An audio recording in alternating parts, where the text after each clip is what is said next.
Hello everyone. आज है 1 दिसंबर और आज इस वीडियो में हम बात करने जा रहे हैं TV18 ब्रॉडकास्ट के बारे में। 8.5% की खुलते ही एक बड़ी तेजी इस कंपनी ने दिखाई है। तो काफ़ी अच्छी रफ्तार TV18 ब्रॉडकास्ट में देखने को मिली है। देखिए, लंबे समय तक ये देखा जाए तो कंसोलिडेट वाली फेज में था। देखिए, 41 रुपीज़ से भागा ज़रूर था, 45 पे गया, लेकिन उसके बाद लगातार ये गिर रहा था, वापस 42 के करीब गया।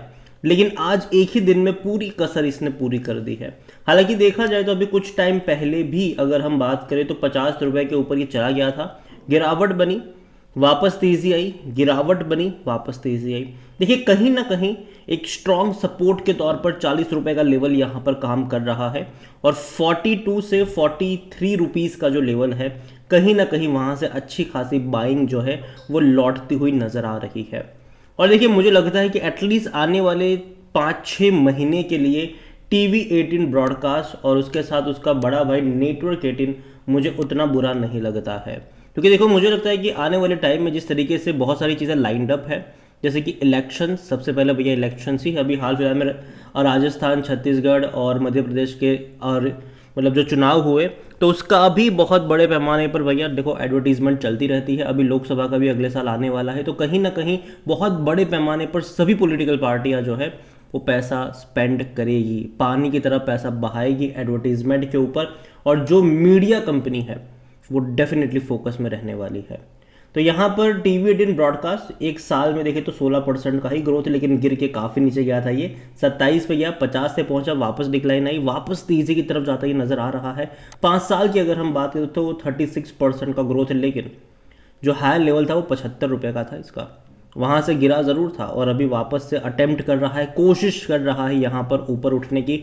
और अगर 50 रुपये का लेवल तोड़ दिया तो डेफिनेटली एक ब्रेकआउट वाली सिचुएशन भी यहाँ पर, एक हर्डल वाली जो जो इसकी सिचुएशन थी, वो कह सकते हैं कि क्रॉस हो जाएगी इसके लिए। और देखिए, एक और चीज़ है इस कंपनी के लिए, और वो है, चाहे वो TV18 हो या नेटवर्क 18 हो, एक और वो है जियो सिनेमा ऐप।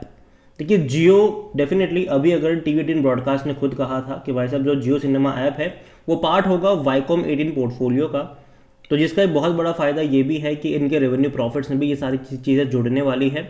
और देखिए, इलेक्शंस अगले साल अगर हम बात करने जाए, इलेक्शंस होने वाले हैं, उससे भैया पैसा आने वाला है, ठीक है, मतलब एडवर्टीजमेंट का पैसा आने वाला है। इसके अलावा IPL का तो भैया राइट है ही जियो के पास, तो वहाँ से भी बहुत बड़े पैमाने पर चीज़ें आती है। तो कहीं ना कहीं मैं आने वाले 6-7 महीने के लिए मुझे TV18 और नेटवर्क 18 अगेन ध्यान रखना चाहिए इस कंपनी के ऊपर, ठीक है। देखो, मेरी कोई बाइंग रिकमेंडेशन नहीं है, लेकिन हाँ, आने वाले 6 महीने में अप्स एंड डाउन्स होंगे ज़रूर, लेकिन मुझे लगता है कि तेज़ी शायद यहाँ पर रहेगी। जहाँ तक वॉल्यूम्स की बात की, तो आज भैया तेज़ी में जो सबसे बड़ा खेला चला है वो वॉल्यूम्स का भी चला है। और अब वॉल्यूम देखिए, 2 करोड़ 30 लाख से भी ज़्यादा की क्वांटिटी में शेयर आज ट्रेड हो चुके हैं। और अभी वक्त हुआ है सुबह के 10:06। और भाई साहब, बड़ी क्वांटिटी में ट्रेड हो रहे हैं और मुझे हैरानी नहीं होगी कि आज 5 से 6 करोड़ तक के वॉल्यूम्स भी आपको यहाँ पर देखने को मिल जाए। जहाँ तक बात करी जाए TV18 ब्रॉडकास्ट को लेकर, तो देखिए, कंपनी जो है वो डिविडेंड अभी भी पे नहीं कर रहा है, क्योंकि इनके रेवेन्यू अगर आप देखोगे तो quarter on quarter ups and downs वाले ज़रूर रहे हैं। जून में सबसे ज़्यादा रेवेन्यू जो 3175 करोड़, और उसमें सबसे ज़्यादा जो हिस्सा था भाई साहब IPL के मार्क का भी एक बहुत बड़ा पार्ट रहा था यहाँ पर। सितंबर में डिक्लाइन ज़रूर आया है, लेकिन उम्मीद करते हैं कि दिसंबर में बढ़े होंगे, क्योंकि इलेक्शंस वाला माहौल था। और इवन मार्च में भी अच्छे एक्सपेक्टेड रहेंगे, जून में भी अच्छे एक्सपेक्टेड इनके रिजल्ट रह सकते हैं आने वाले क्वार्टरों में। जहाँ तक प्रॉफिट वाइज देखें तो भाई साहब बड़ा लॉस हुआ था इन्हें, 80 करोड़ का लॉस कर गई थी ये कंपनी, और नेगेटिव चीज़ है डेफिनेटली, आप इसको अच्छे वे में नहीं ले सकते। और जहाँ तक बात करिए, और यही वजह कि देखो, जब तक इनके प्रॉफिट्स नहीं दिखते तब तक आपको यहाँ पर देखने को नहीं मिलेंगे डिविडेंड्स। और हालांकि पे नहीं करेगा ये, क्योंकि भैया मुकेश अंबानी डिविडेंड पे करते नहीं है उतना अच्छा। इनकी खुद की रिलायंस इंडस्ट्रीज इतने हाई प्राइस पर ट्रेड करती है, लेकिन डिविडेंड बहुत कम हमेशा रहता है। जहाँ तक बात करी जाए, P इसका 80 का है, महंगा डेफिनेटली कह सकते हो आप इसको, लेकिन अगर आने वाले टाइम में अगर इनके रेवेन्यू लगातार बेहतर होते नजर आए तो कहीं ना कहीं ये इसको भी अब्जॉर्ब कर लेगा। कोई भी एनालिस्ट हालांकि खरीदारी करने की बात नहीं कर रहे, अगर हम बात करें शेयर होल्डिंग को लेकर, तो प्रमोटर के पास 60.40% की होल्डिंग है। और अगेन मैं कह दूँ, चाहे TV18 हो या नेटवर्क 18, इन दोनों कंपनियों का जो मालिकाना हक है वो मुकेश अंबानी के रिलायंस इंडस्ट्रीज के पास ही है। 3.10% म्यूचुअल फंड्स के पास है, डोमेस्टिक के पास कुछ भी नहीं है। एफआई के पास 8.56% की होल्डिंग देखने को मिल रही है। जहां तक बात करी जाए रिटेल और अदर की मिलाकर तो 27.94% की होल्डिंग है, जिनमें से रिटेल इन्वेस्टर 16% की होल्डिंग लेकर बैठे हैं, अदर पार्टीज तकरीबन 12% की होल्डिंग पर बैठे हुए हैं। यहाँ पर देखिए TV18 देखा जाए तो आने वाले टाइम में बहुत सारी इवेंट्स होने वाली है, जिसके चलते मीडिया कंपनियां जो है वो फोकस में रहने वाली है। और मुझे लगता है कि ऐसे में एक बड़ा प्लेयर जो है वो TV18 ब्रॉडकास्ट हो सकता है। और TV18 अगर मैं बात करूँ, नेटवर्क 18 की अगर मैं बात करूँ, तो एक बैकबोन इनके पास जियो का डेफिनेटली मुझे लगता है कि रहने वाला है, और जिसका फ़ायदा इनको समय समय पर मिलता रहेगा। लेकिन अभी के लिए मैं इतना ही कहूँगा आपसे कि देखो अभी बहुत ज़्यादा पैसा स्पेंड हो रहा है, तो आपको शायद लॉस देखने को मिला होगा लास्ट क्वार्टर में, और आने वाले कुछ क्वार्टर में देखना इंटरेस्टिंग होगा कि जिस तरीके से एडवर्टीजमेंट रेवेन्यू बढ़ने के आसार है मार्च क्वार्टर और जून क्वार्टर में, वो नंबर्स में किस तरीके से असर डालते हैं। अगेन मैं ये नहीं कहूँ कि अभी के भी जाके खरीद लो, लेकिन TV18 ब्रॉडकास्ट मुझे लगता है कि अगर ये 42, 43, 44 की रेंज में जाता है तो अट्रैक्टिव वहाँ पर हो जाता है, मौके वहाँ पर बनते नज़र आते हैं। हालांकि रिस्की इन्वेस्टमेंट डेफिनेटली है ये, तो भाई साहब थोड़ा सा संभल के भी रहिएगा। लेकिन हाँ, आने वाले टाइम में 6 महीने के लिए मुझे लगता है कि जहाँ से इलेक्शंस का माहौल शुरू होंगे, इनके क्वार्टरली नंबर्स जब रिप्रेजेंट होना शुरू होंगे, तब शायद चीज़ें बदल सकती हैं। और सेम चीज़ मैं नेटवर्क 18 को लेकर भी कहूँगा।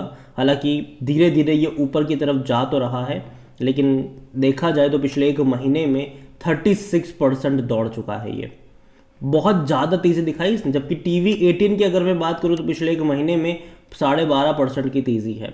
तो नेटवर्क 18 बहुत रफ्तार से भागा है कंपेयर टू TV18। और एक साल में अगर आप देखोगे तो यहाँ पे 24% का ग्रोथ है, लेकिन ग्राफ बहुत बड़ी रफ्तार वाला ग्राफ है। यहाँ पर कह सकते हो तेज़ी आई, गिरावट आई, तेज़ी आई, गिरावट आई, तेज़ी आई।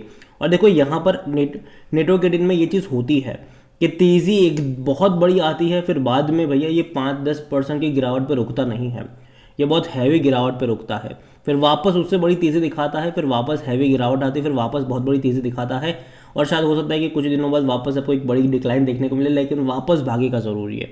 तो मुझे लगता है कि नेटवर्क 18 मीडिया मेरे हिसाब से कंपनी ख़राब तो नहीं है, लेकिन वैल्यूएशन के हिसाब से थोड़ा सा महंगा ज़रूर है। और देखो हर बार ये होता है, कल भी ये चीज़ हुई थी TV18 और नेटवर्क 18 दोनों में, कि मॉर्निंग में तेज़ी आ गई थी यहाँ पर, लेकिन बाद में ग्राफ ना नीचे की तरफ इस तरीके से आता हुआ नज़र आया था।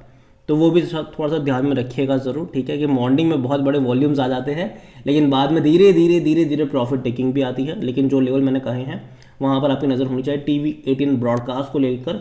नेटवर्क 18 मुझे लगता है कि भाई साहब थोड़ा बहुत ज़्यादा डिक्लाइन यहाँ पर ज़रूरत है, क्योंकि ऑलरेडी बहुत ज़्यादा ये दौड़ चुका है।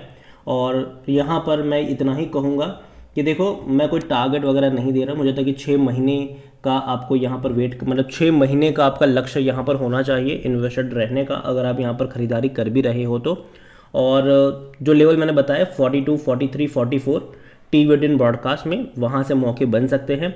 नेटवर्क 18 में वेट करना चाहूँगा 75-80 के लेवल का, अगर आता है तो ठीक है, नहीं आता है तो भी ठीक है, कोई फ़र्क नहीं पड़ता उससे।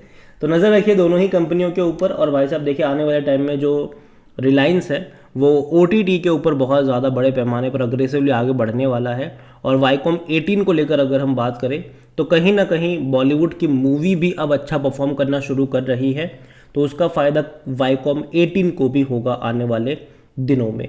तो नज़र रखिए, वीडियो को यहीं पे एंड करूंगा। पसंद आया हो तो लाइक करें, शेयर करें, चैनल वगैरह पहले बार आए तो प्लीज़ सब्सक्राइब करें। और TV18 और नेटवर्क 18 दोनों में से कौन सी कंपनी आपको पसंद है या फिर आपके पोर्टफोलियो में है, वो भी आप मुझे कमेंट में लिख के ज़रूर बताइएगा। Thank you.